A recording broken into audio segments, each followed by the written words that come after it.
So I found a video where he speaks himself about his relationship, particularly to that building where he got shot at.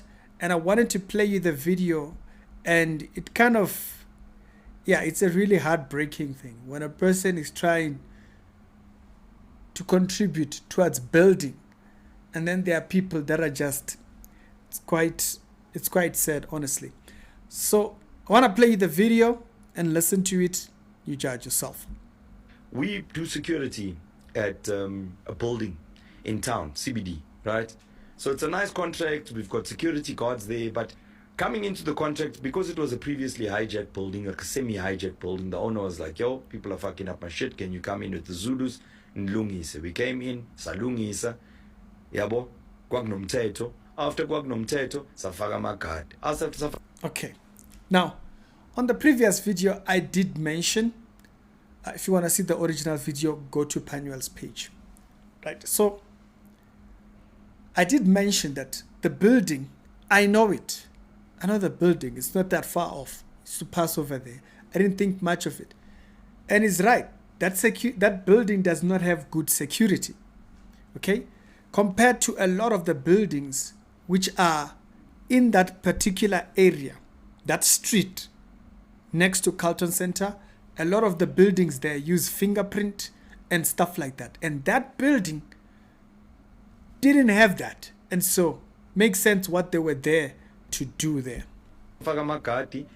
We had to check, okay, number one, occupancy far exceeded. You've got 240, 250 rooms. You shouldn't have more than about 1,000 people, give or take. That's maximum. You've got... Yeah, maybe at max 700. Not even 700, I think 650. And the reason why I would say 650, because the bigger rooms, maybe they might say they allow 3 occupants and maybe even kids and so forth. So at max 650 to 700, not 1,000 people. That is too much. Well over 1,000 people living in this building, because some of these rooms, which are quite small, are housing 7, 8 people that all work at one pakkie shop. Not gonna work. If you heard my previous video, I mentioned if you watch the windows of that particular building, you'll see people working like a sweatshop type of a situation or something like that. Like it's overcrowded, definitely. Or 7, 8 tailors. We are tailors from Malawi. Yeah. None of us have papers to be here, but here we are, right? And we're sharing this rental of 2,000 rand a month, whatever it is. Nip that in the bud, right? Do I know how to do a building audit? Of course I don't. So who do I phone? I phone one of the Grootmans. Because I don't have the expertise or the skill set, but I can develop it. I brought in this Grootman, his name is Arnie Williams, okay? And I said, Uncle Arnie, how do we operate here? And he said, well, Striker has a solution called second check.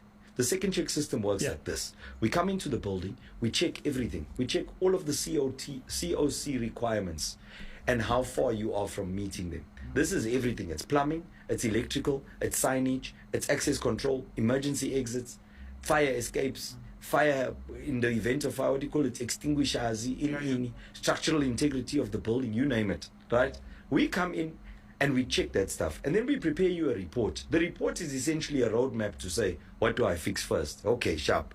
Long story short, we need to fix the plumbing. I don't know fuck all about plumbing. I just saw ukuthi kuyavuza lapha esinkin. Sure. Right? What do? I phone another Grootman. Wes Lang runs a electrical business. He's an electrician by profession. I asked him to come and look. When I looked at that place, I thought it was bad. Sure. It's like, it looks like it's a fuck up. But I don't know anything about electrical. So I bring him in. He looked at it and he said, this is a clusterfuck. There is illegal connections, there is bridging, there is this, there is that. Yeah. There's places where the wire is running from the globe in the ceiling, ikijimala, to come and run a plug with fridge. Sure. Sure. I'm like, yo, damn. He explains to me, boom.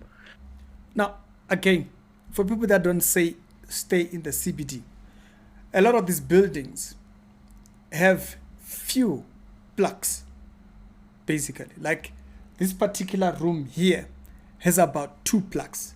one that side, one that side, and then the one in the kitchen, and that's it. And so the building that I'm talking about, if you actually looked over the building, you may actually see there's like 5-6 different guys knitting and doing what and all.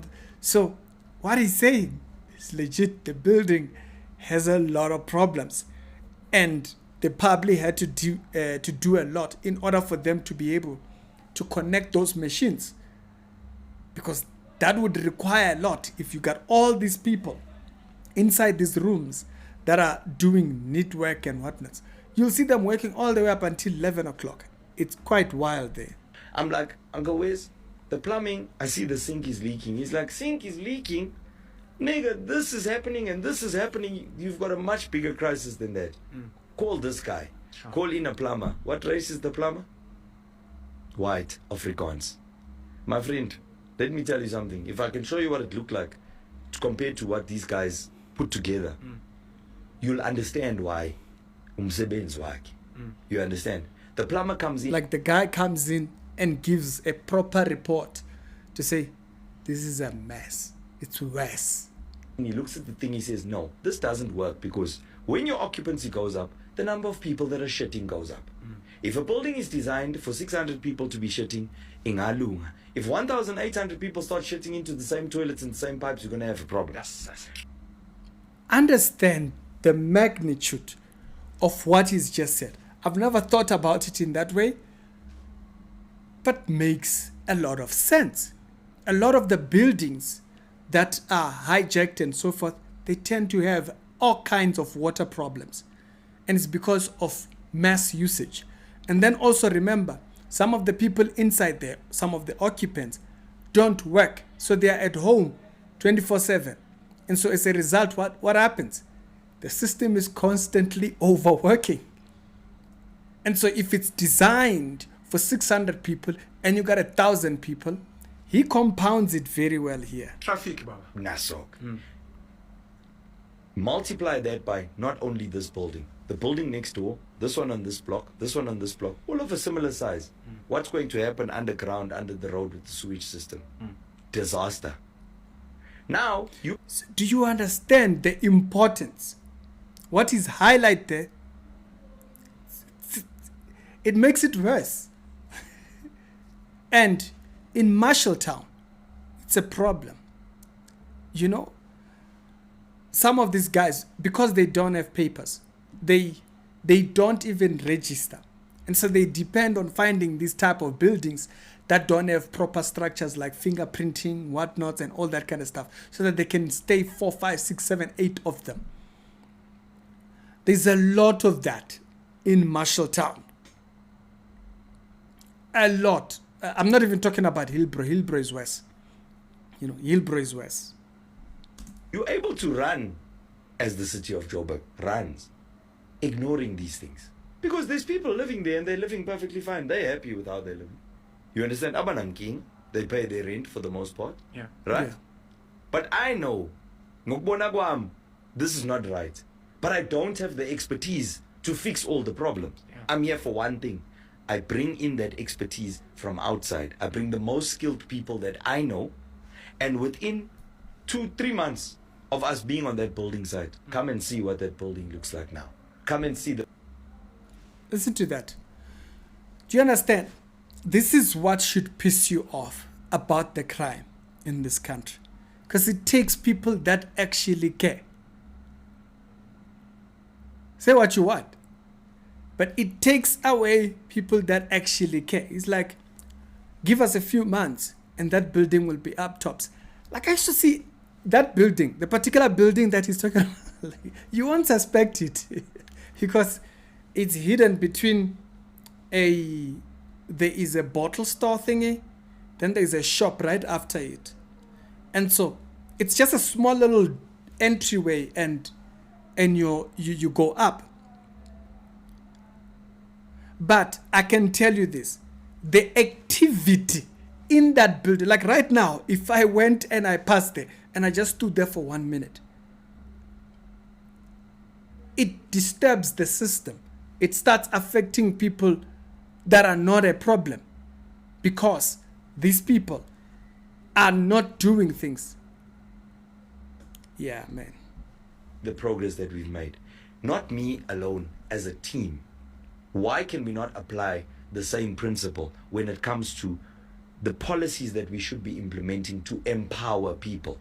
We need to get the most skilled into the positions where they are desperately needed. Case in point, the CBD. That issue that I just described, what's causing this, that in the building, is not only this way, it's also happening this way. In other words, the sewage system in town, when water goes off on Sunday and comes back on next week Saturday, the water infrastructure is collapsing. It's fucked. They can't give you a reason as to why. They say, oh no, the reservoir is empty. Then you found the next day. Yeah, it's the most annoying notifications if you stay in the CBD and maybe you are in those sophisticated buildings. My building is one of those. The notifications and messages that the office sends you, you can see it doesn't really tell you anything, but that explains why you get problems. That's no longer the reservoir excuse. It's now, hey son, angazi kwaqhuma pipe kuphi kuphi, that's why there's no water. Yeah. And I'm like, I even tweeted them and I said, guys, you look like you want a disaster to happen. Yes. Because the sewage, essentially, of those 1,800 people in this building and the 10,000 others around here that are shitting into a system that was designed to handle the shit of 3,000 people, my friend, it is now backing up back into the pipes of the buildings. It's chilling. When you walk around outside those buildings, iyavuza kanje at those outside drains. What now? Now it's a biohazard. Now people are going to get sick. Right. Now the rats are in charge. You see what I'm saying? How did this problem happen? Is it because the owner of this building neglects the building? Is it because the building was hijacked? Is it because COJ doesn't know what the fuck they're doing? It's a combination of all three. Because all three could have been prevented by COJ. COJ is in charge of making sure these things run. Arnie Williams COJ is the city of Johannesburg. has been able to create an entire business, all right, with that second check system because of how inept COJ is in checking these things. Yeah. Wes Lang has been able to create a massive electrical empire because he knows none of the COJ owned buildings know what the fuck they're doing. So he can come in there and he can fix it and he can make money. He's an entrepreneur. How many kids, how many young blacks could Wes Lang train? How many young blacks could Werner train in that plumbing business? Because these are things, Penwell, we're never going to find a AI solution for infrastructure development. We never. I'll let you guys go watch the full video. It's on Panuel's thingy. So my point on this video was this. You know, it's the people that care that get taken. You know, the rest of us, we kind of like just suffer in the problems. But then the people that are actually in positions where they were doing something, you know, he was in a position where he was like, we're trying to do this. And then these guys.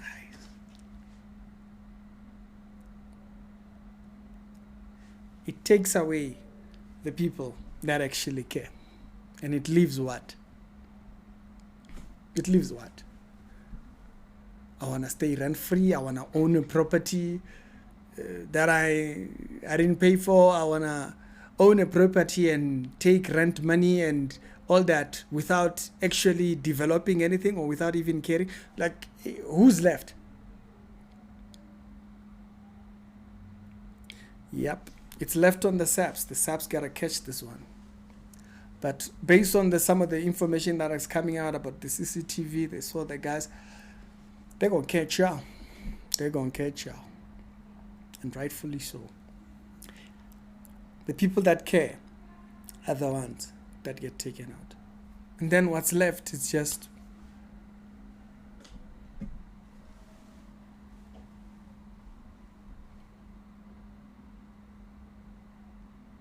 and it will bother you even when you see, like I get very bothered even when I'm walking at the CBD and then you just see someone they're eating and they just throw papers on the floor. It just gets to me. Why can't you hold that plastic until you get to a dustbin? Like why? Why is your hand now incapable? There's dustbins why can't you just hold it?